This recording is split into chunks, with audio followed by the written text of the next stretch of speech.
영산인 여러분 안녕하십니까? 여기는 여러분의 영산대학교 신문방송국입니다. 영산대 방송국은 총 600W로 주간 215분 방송을 하고 있으며 영산인 여러분의 정서 함량과 권익 보장에 힘쓰고 있습니다. 그럼 지금부터 2018년 11월 다섯째 주 점심방송을 시작하겠습니다. YUBS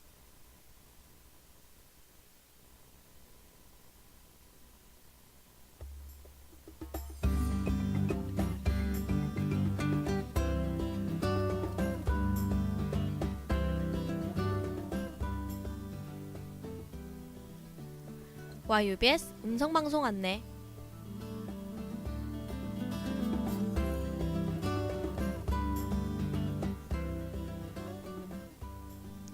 이 시간 이후 방송 순서를 알려드리겠습니다. 음성방송은 학교 내외에서 일어나는 소식들을 알려드리는 영산 소식과 음악과 함께 하루의 여유를 찾는 음악이 있는 쉼터, 그리고 세상에 이런 유인이 방송됩니다. 학우 여러분의 많은 관심 바랍니다.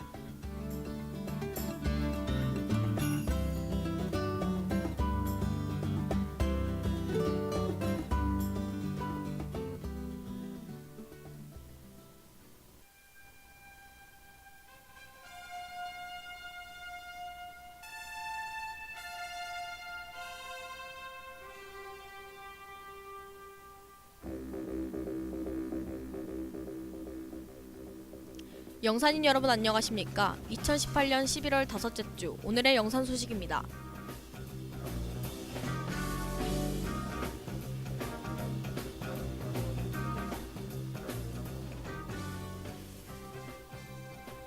세계화 추진센터에서는 2018학년도 동계방학 영어 활용 능력 특강에 대해 안내했습니다.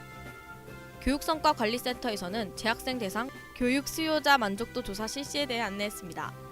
학생복지팀에서는 2019학년도 1학기 국가장학금 1차 신청에 대해 안내했습니다.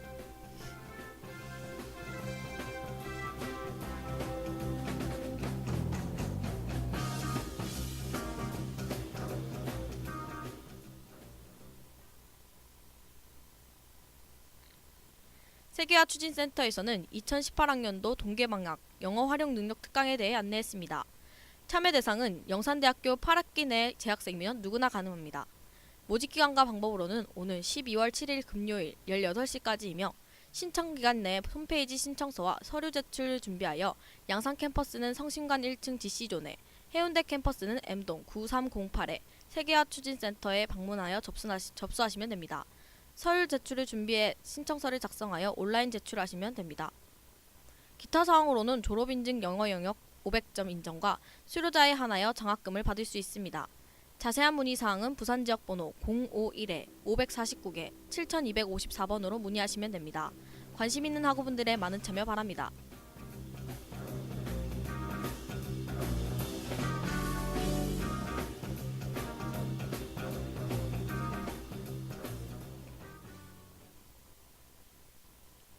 교육성과관리센터에서는 재학생 대상 교육 수요자 만족도 조사 실시에 대해 안내했습니다.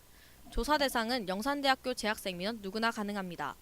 응시기간과 방법으로는 오늘 12월 7일까지이며 해당 모바일 사이트에서 설문에 응답하시면 됩니다.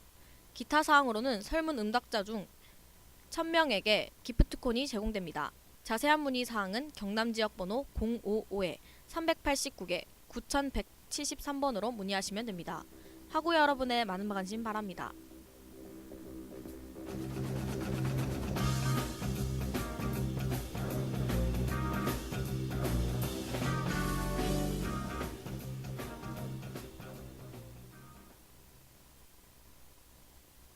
학생복지팀에서는 2019학년도 1학기 국가장학금 1차 신청에 대해 안내했습니다. 신청 대상은 재학생, 신입생, 편입생, 재입학생, 복학생이면 누구나 가능합니다. 신청기간과 방법으로는 오늘 12월 17일 금요일 16시까지이며 한국장학재단 홈페이지에 신청하시면 됩니다. 기타 사항으로는 대학교명은 영산대학교 본교학부로 지정해야 합니다. 자세한 문의 사항은 한국재단 콜센터 0599-2000번으로 문의하시면 됩니다. 관심 있는 학우분들의 많은 신청 바랍니다.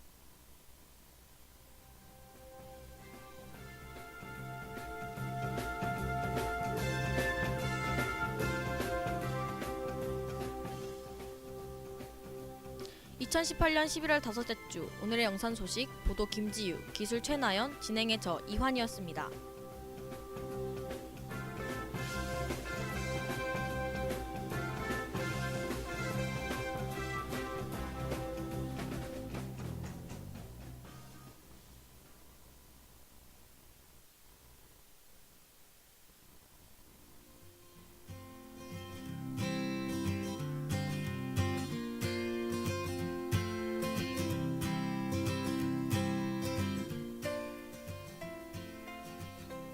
안녕하세요. 음악이 있는 쉼터입니다.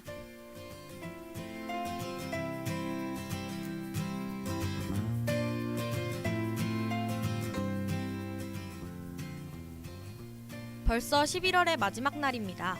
2018년도 2학기도 얼마 남지 않았어요. 지나가지 않을 것 같던 날들이 눈 깜짝할 사이에 지나가 버리니 많이 허무한 것 같습니다. 학우 여러분들은 알찬 11월을 보내셨나요? 마지막 날인 만큼 정리를 잘 하셔서 11월을 보내주고 새로운 12월을 맞이하시길 바랍니다. 그럼 오늘 음악이 있는 쉼터 시작할게요.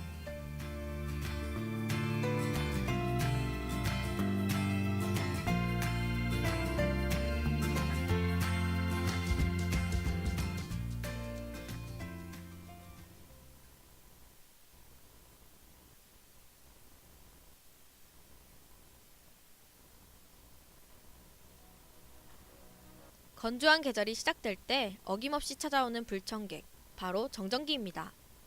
니트를 입을 때, 손을 스쳐칠 때 등 정전기가 일어나는 일은 많아요. 그 짜릿한 따가움을 느낄 때마다 해결책은 없을까 하고 검색해보시는 분들이 많을 것 같습니다. 그래서 오늘은 정전기 해결책에 대해 알려드릴게요. 먼저 머리는 미지근한 물로 감고 찬바람으로 말리는 것입니다. 또 부드럽게 하는 모발 트리트먼트를 사용하는 방법이에요. 의류는 린스와 물을 섞어 공병에 담아 옷에 뿌리는 방법입니다.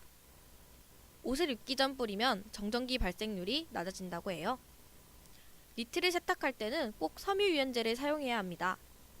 섬유유연제는 향기가 나는 것뿐만 아니라 마찰력도 줄어들게 하여 정전기 발생 빈도를 낮춰줘요. 생활을 할 땐 실내 습도를 높이는 것도 하나의 방법입니다. 가습기를 사용하거나 젖은 물수건을 걸어두는 것도 실내 습도를 높이는 방법이에요. 또 자동차 문을 열 때 정전기가 많이 나는데 이때 손잡이 부분을 톡톡 두들기고 열면 정전기가 나지 않는다고 합니다. 이 이유는 멈춰있던 정전기가 이동을 하면 전기가 흘러나가서라고 해요. 방금 알려드린 정보로 올겨울 정전기 때문에 스트레스 받을 일 없도록 하셨으면 좋겠습니다. 음악 듣고 올게요.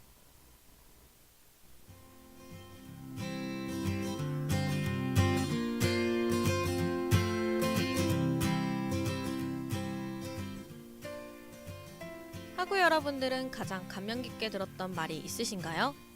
저는 아프고 힘들었을 때 버텨줘서 고마워 라는 말을 들었습니다. 아직까지도 이 말을 들으면 뭉클해지면서 위로가 되는 것 같아요. 여러분들도 들으면 들을수록 위로가 되는 말들 한 개쯤은 있었으면 좋겠습니다. 힘든 순간이 찾아왔을 때 평소에 기억해 두던 말이 위로를 해주고 편안하게 해줄 수 있기 때문이에요. 오늘 음악 있는 쉼터는 여기까지입니다. 다음 시간까지 안녕히 계세요.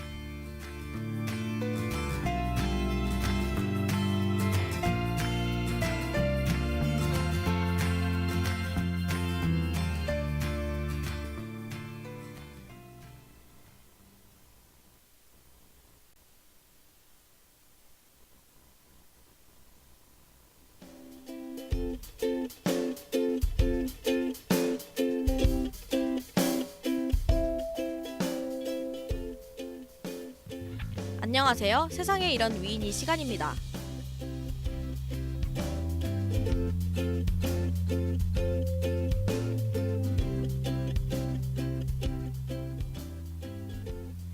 학우 여러분들은 영화를 자주 보시나요?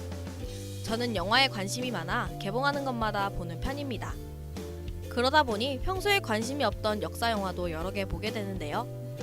오늘은 영화로 개봉되었던 역사 속 위인들을 소개해볼까 합니다. 그럼 세상에 이런 위인이 시작해볼게요.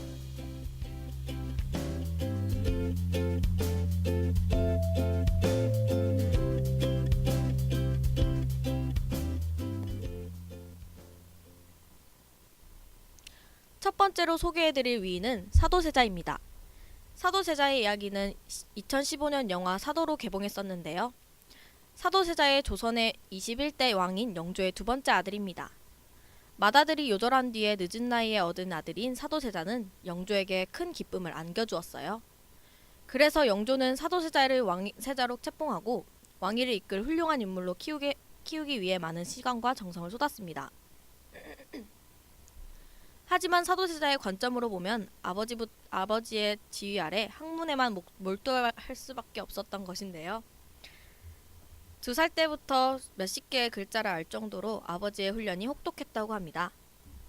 하지만 사도세자는 아버지의 뜻과 달리 학문과 무예에 관심이 많았다고 해요.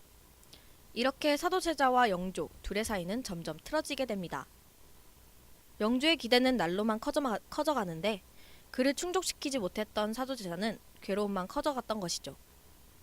부담감을 이기지 못한 사도세자가 정신질환을 앓을 정도라고 합니다. 그렇게 두 사람의 다른 가치관이 불행한 결과를 낳았는데요.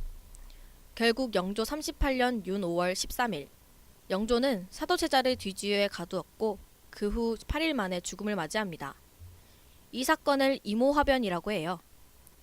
영조 다음으로 왕위에 오른 정조는 사도세자의 아들이자 영조의 손자였습니다. 정조는 어린 나이에 아버지의 처참한 죽음을 보고만 있어야 했어요. 아버지에게 죽임을 당했던 사도세자, 아버지의 죽음을 지켜보는 것밖에 할 수 없었던 정조. 이들의 이야기는 너무나도 가슴 아픈 역사로 남았습니다.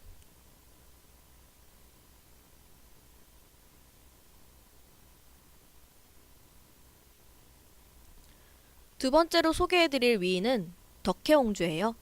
덕혜옹주는 1912년 고종의 고명딸로 태어났습니다. 고종은 막내딸인 덕혜를 귀여워하며 덕혜를 위한 유치원, 준명당을 만들기도 했는데요. 또 덕혜가 외롭지 않도록 비슷한 나이 또래를 가진 친구들과 함께 다니게 했습니다. 덕혜는 어린 시절 대부분을 어머니가 아닌 아버지 고종과 함께 보내 아버지에 대한 정이 매우 깊었다고 해요. 그러다 1919년 덕혜가 겨우 8살일 때 고종이 죽음을 겪으며 그녀의 삶은 송두리째 바뀌게 됩니다. 1921년 고종의 3년상이 끝난 후 덕혜가 10살이 되던 해 덕혜의 교육이 중요한 문제로 떠올랐는데요. 조선 황실의 흔적을 지우기 위해서라도 일제는 덕혜에게 철저한 일본식 교육을 시키려고 했답니다. 1921년 4월 덕혜는 일본 겨루민이 세운 일출소 학교에 입학하게 되는데요. 덕혜의 부르는 일본이 학교에 입학하는 것으로 그치지 않았습니다. 일제는 영친왕에게 그랬듯이 덕혜에게도 일본 유학을 강요했어요. 일제의 압박에 굴복한 순종은 1924년 3월 덕혜의 동경 유학을 명했다고 합니다. 1931년 덕혜가 대마도 백작 소다케 유키와 강제 결혼을 했다는 소식에 조선의 백성들은 크게 분노했는데요. 이후 덕혜는 10대 후반부터 앓고 있던 조발성 치매 증세가 악화되어 정신병원으로 가게 됩니다. 덕혜옹주의 입원이 길어지자 다케유키와도 이혼을 하게 되고 딸 정혜의 자살로 더욱 비극적인 삶으로 치닫게 됩니다. 해방이 되고 나서도 조국으로 돌아오지 못했던 덕혜는 38년이 지난 후 귀국하게 됩니다. 그 후 병을 이기지 못해 77세의 나이에 세상을 떠나게 되었다고 해요.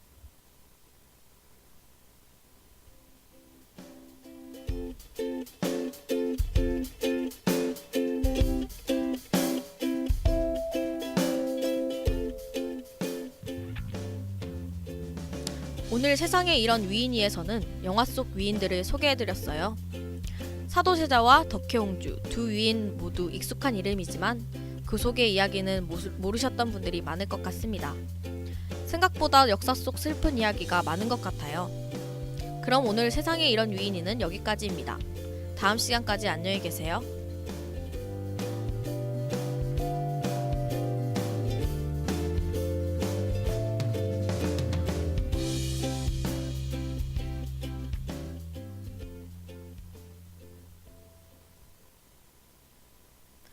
지금까지 영산인 여러분은 영산대 방송국에서 보내드린 오늘의 방송을 들으셨습니다. 다음 시간까지 안녕히 계십시오. 참된 인성으로 창의성과 실용성을 지향하며 21세기를 이끌어 나갈 영산대학교 신문방송국입니다.